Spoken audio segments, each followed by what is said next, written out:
Sarah Ferguson a été la cible des moqueries des tabloïds durant les années 1980.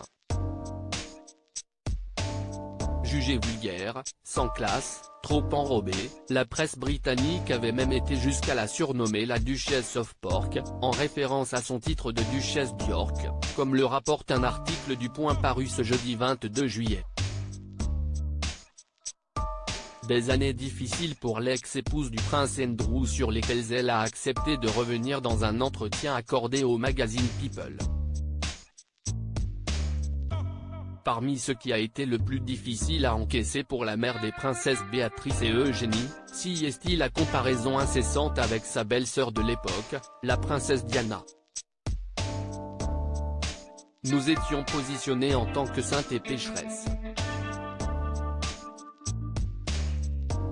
Dans les années 1980, il y avait Diana, qui était belle, et Fergie, grosse et mal fagotée, a indiqué Sarah Ferguson.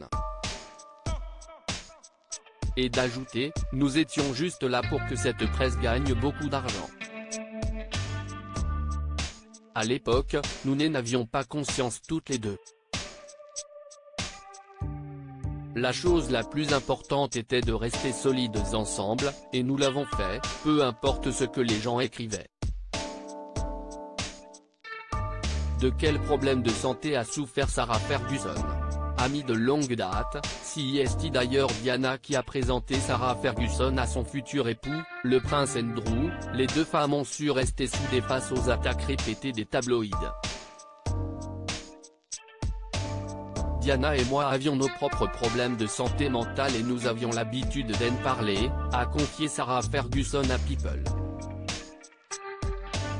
Elle me disait: Fergie, souviens-toi d'une chose, quand tu es en haut du piédestal, il est si facile d'en tomber. Et toi, tu es en bas. Tu dois juste grimper.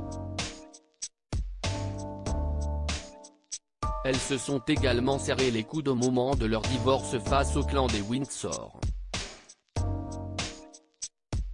30 ans après, cette période a laissé des traces chez la duchesse d'York. J'ai eu de gros problèmes de santé mentale à cause de ce traumatisme. Cela m'a demandé beaucoup de travail parce que je croyais chaque mot que les premières pages des tabloïds publiaient sur moi. J'avais honte de moi. Je suis d'une sensibilité stratosphérique.